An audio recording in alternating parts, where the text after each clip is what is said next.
Boa noite, parabéns pela moderação aí do bloco de Sistema Nervoso Central. E a gente vai começar agora o bloco de cabeça e pescoço. Se puderem colocar a tela, eu agradeço. Comigo hoje eu tenho a doutora Fernanda Casarotto. Fer, bem-vinda. Olá, A tudo Fer bem? é oncologista clínica em Porto Alegre. E a doutora Aline Lauda, oncologista clínica em Minas, part-time em BH. Bem-vinda, Aline, ao evento e muito, muito bem-vinda ao nosso grupo, tá? É um grande prazer ter você agora com a gente e certamente o grupo vai ganhar com a sua vinda e principalmente o nosso grupo de cabeça e pescoço. Então, duas vezes bem-vindo para você, tá? Passem o slide, por favor. E eu quero começar de uma forma super objetiva. E eu sei que a Aline e a Fernanda são objetivas. Aline, o que mudou na sua prática clínica pós-ASCO 2024 na parte de cabeça e pescoço? Nada. Maravilha. Fernanda Casarotto, o que mudou na sua prática clínica após ASCO 2024 em cabeça e pescoço? Eu acho que muito pouca coisa, né? Mas tem dados interessantes, né, Aline? Vamos ser sinceros, assim, tem algumas mudanças de padrão, talvez não para nós, né? Ótimo, talvez já não na nossa realidade. já começamos bem, né? Já começamos bem. Começamos na dúvida. Já começamos bem. Como é de praxe em cabeça e pescoço, e como é de praxe em cabeça e pescoço, nós oncologistas clínicos, especialistas na área, somos sempre muito otimistas, né?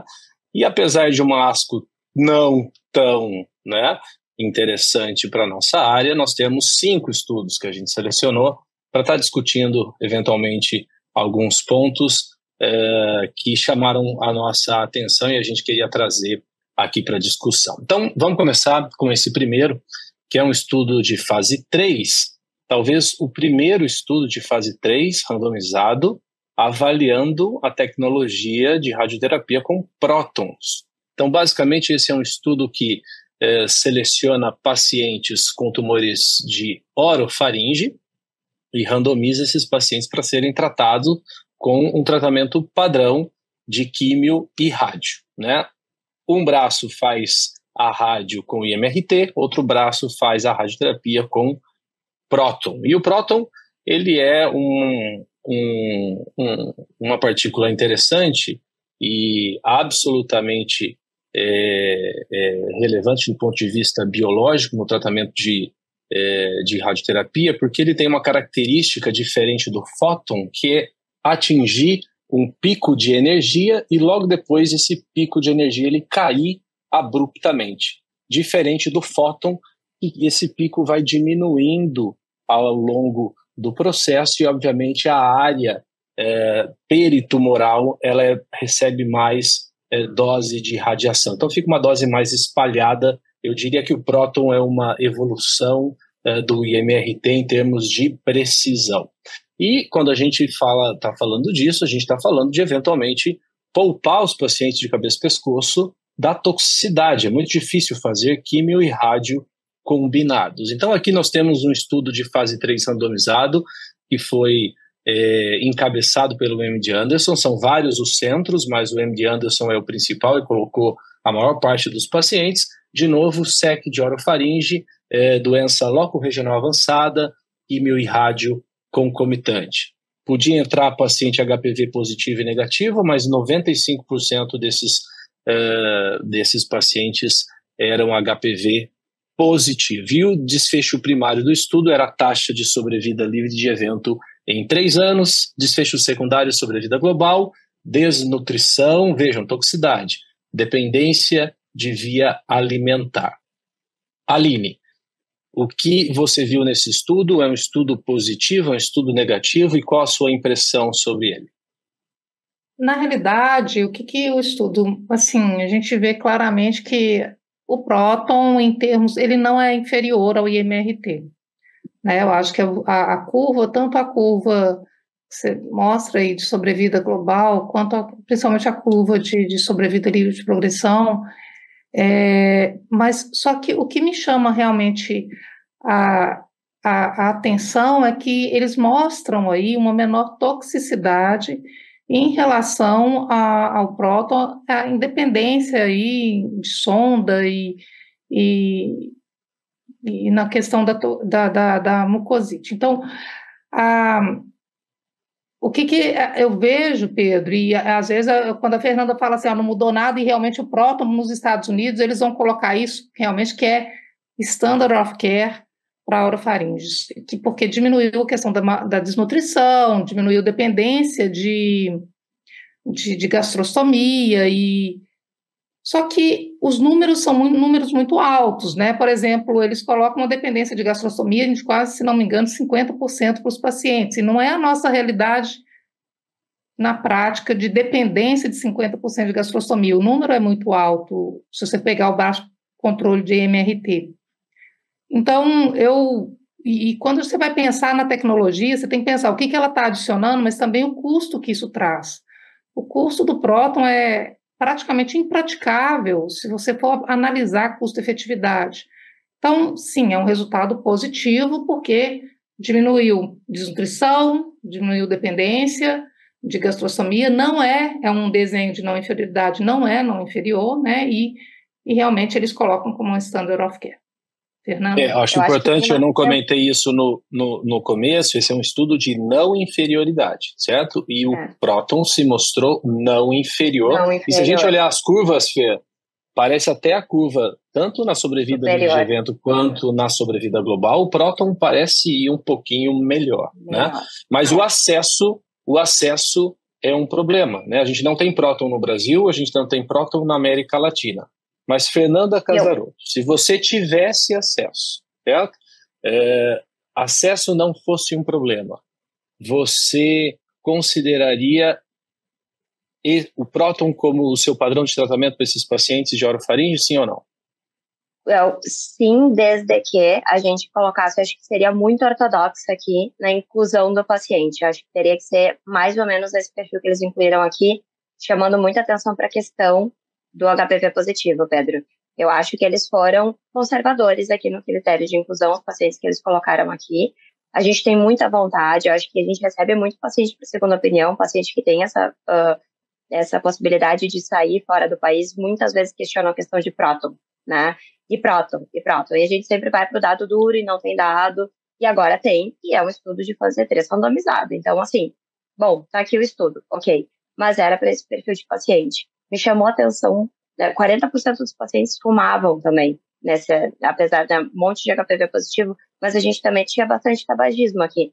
Então, eu me pergunto assim, ok, tem mais validade do que a gente vê na prática, mas quem sabe até o número não seria ainda maior. E outra coisa que também me chamou a atenção, 15% de pacientes indo para quimioterapia de indução, que não é exatamente uma coisa que a gente faz aqui, mas enfim, eram critérios de estratificação, mas só para lembrar.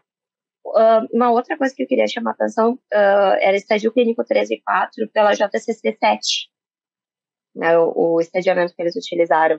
Então, acho que assim, respondendo a tua pergunta bem objetivamente, eu acho que para um paciente que a gente acha que vai melhor, faz todo sentido. É menos tóxico. Eu me lembro de uma frase que eu ouvi na ESMO um tempo atrás, de um oncologista que deu uma educational session. Ele disse: a gente se desdobra como oncologista clínico para tentar indução, sensibilização do jeito A, B, ou C ou D. E no final dos afinais, os radioterapeutas que nos perdoem, mas os problemas principais que a gente enfrenta são relacionados à rádio. Então, qualquer estratégia de desintensificação de radioterapia, de efeitos colaterais de radioterapia que a gente tenha, acho que é muito válida. Acho que no final das contas é o que a gente realmente quer.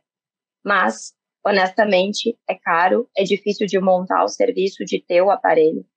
É outra história, não é uma droga nova que coloca dentro de uma caixinha e chega aqui. É inacessível, acho que para o mundo inteiro, a gente pode ser bem... Não é só a gente aqui no Brasil, né? É uma coisa inacessível real, assim. Eu lembro, Fernanda, Pedro, rapidamente, eu lembro, inclusive, o comentário de quem comentou o estudo falando justamente isso. Nos Estados Unidos, o acesso é muito difícil para a maioria das pessoas, né? Então... Perfeito. Equipe, teremos que ser mais objetivos nos próximos estudos. Então, vamos lá. O segundo estudo é uma atualização do ECOG-ACRIN. O segundo estudo é uma atualização do ECOG-CRIN, né, E3311, que é uma fase 2, e selecionou pacientes com câncer de orofaringe mais uma vez, e agora todos P16 positivos, eram pacientes com estágio 3 e 4, de acordo com a 7ª edição, clinicamente T1, T2, N1, N2B, candidatos à ressecção transoral desse tumor. Esses pacientes eram então operados e depois classificados de acordo com o espécime cirúrgico entre baixo risco, risco intermediário e alto risco. Quem era classificado como baixo risco, apenas observação.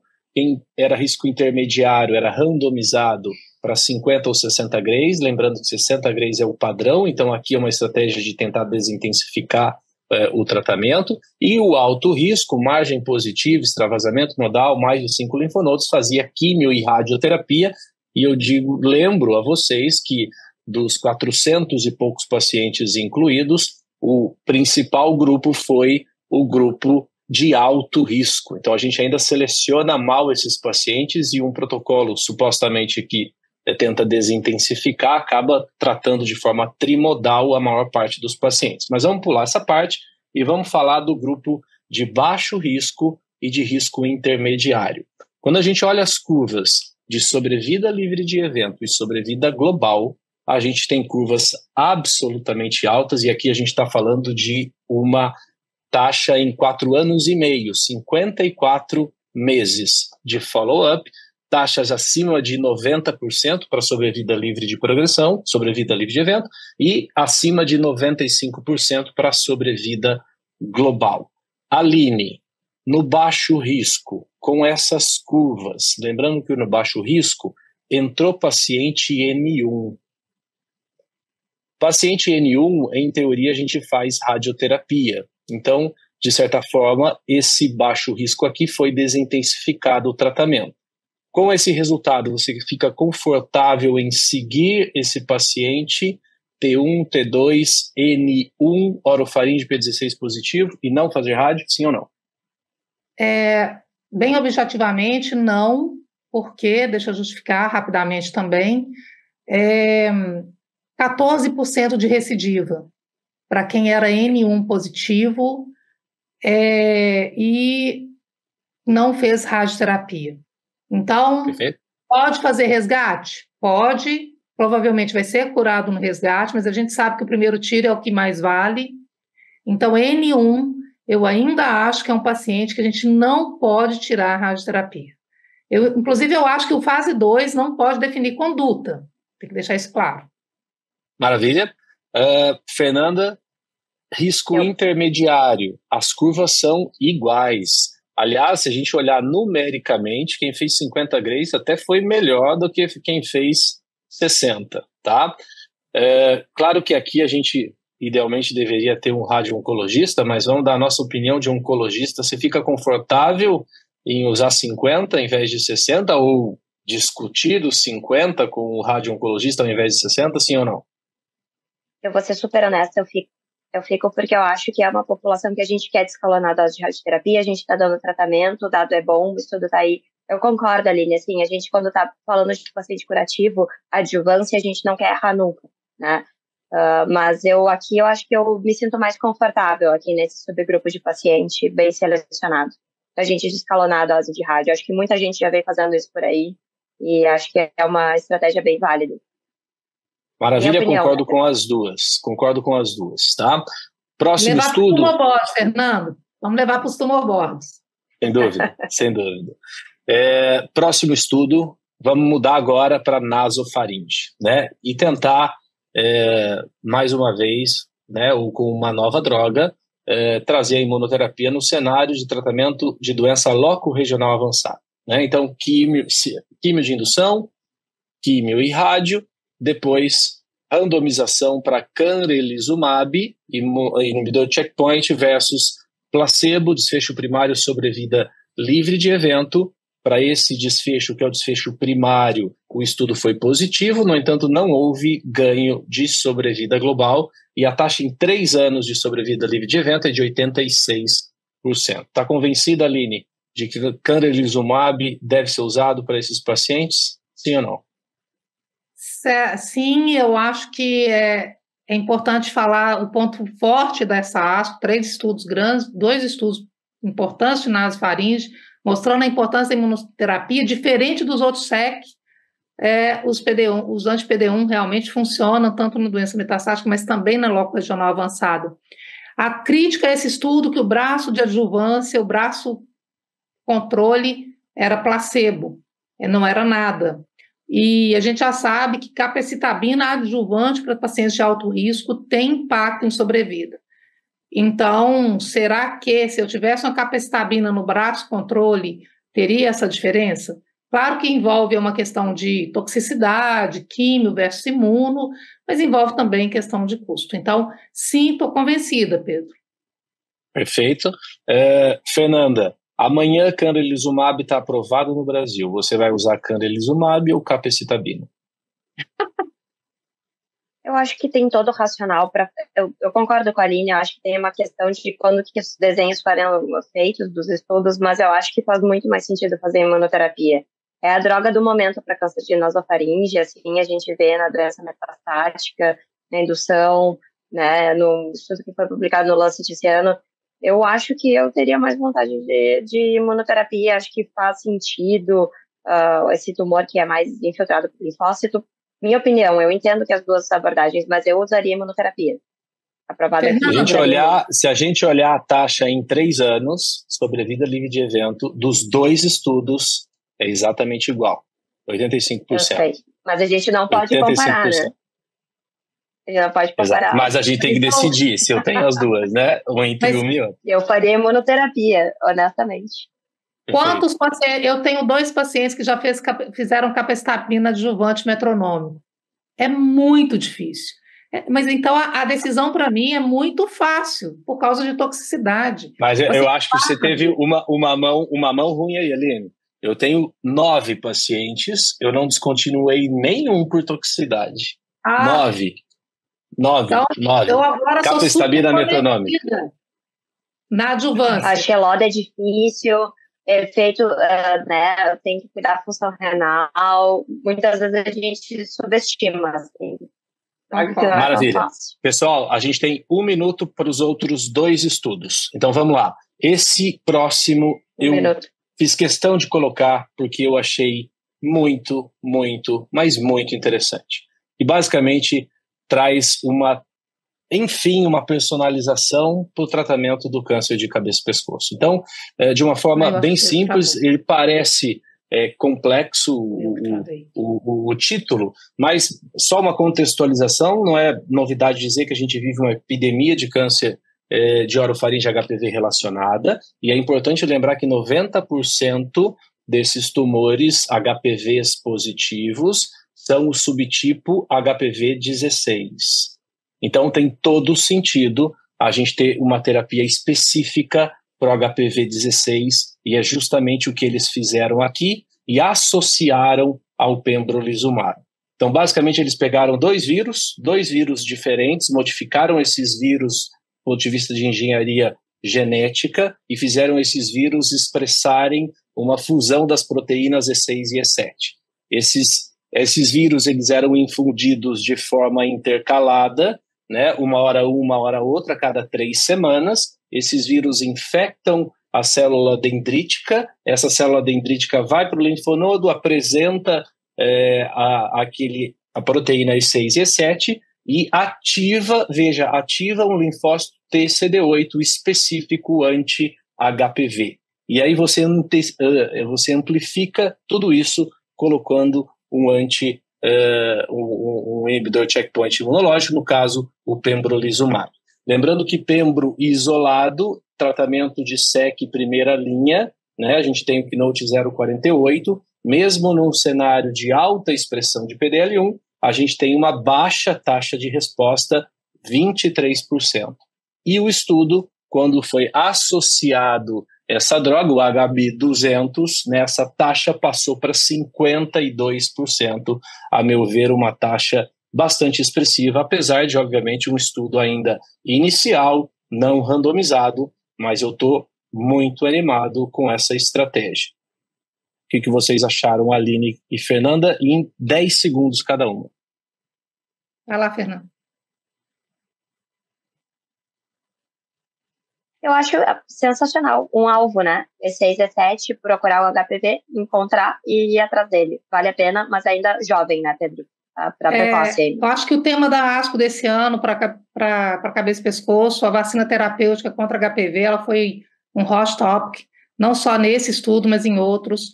E lembrando que a grande questão é que provavelmente a gente tem que ativar o microambiente tumoral desse paciente, tem que esquentar isso aí mais, porque mesmo sendo bom ainda, os resultados são muito precoces e alguns ainda, com vacina também, ainda frustrante. Então, temos que aguardar, mas eu achei espetacular. Eu achei espetacular.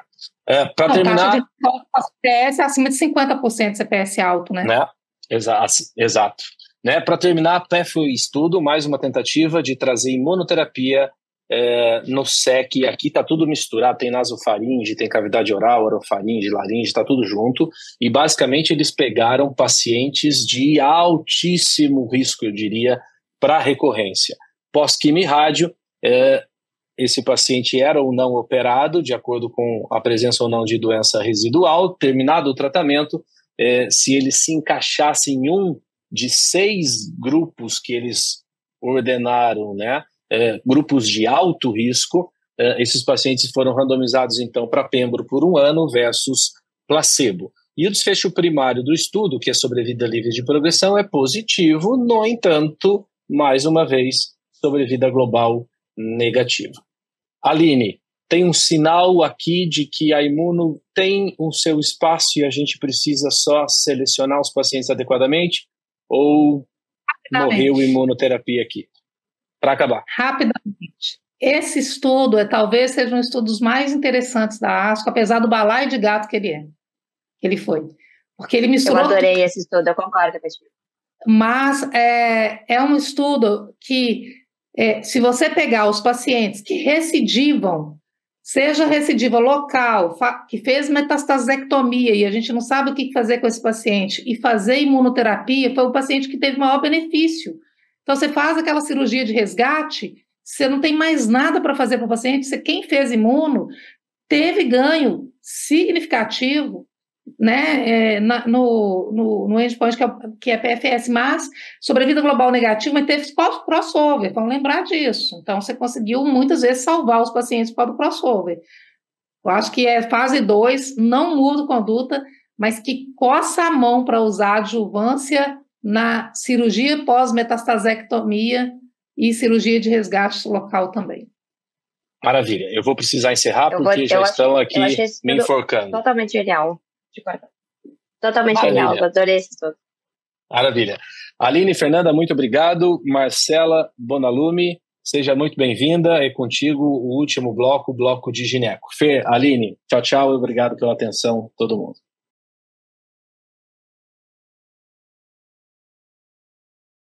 Somos o maior grupo de oncologia da América Latina e há 14 anos temos uma missão: vencer o câncer.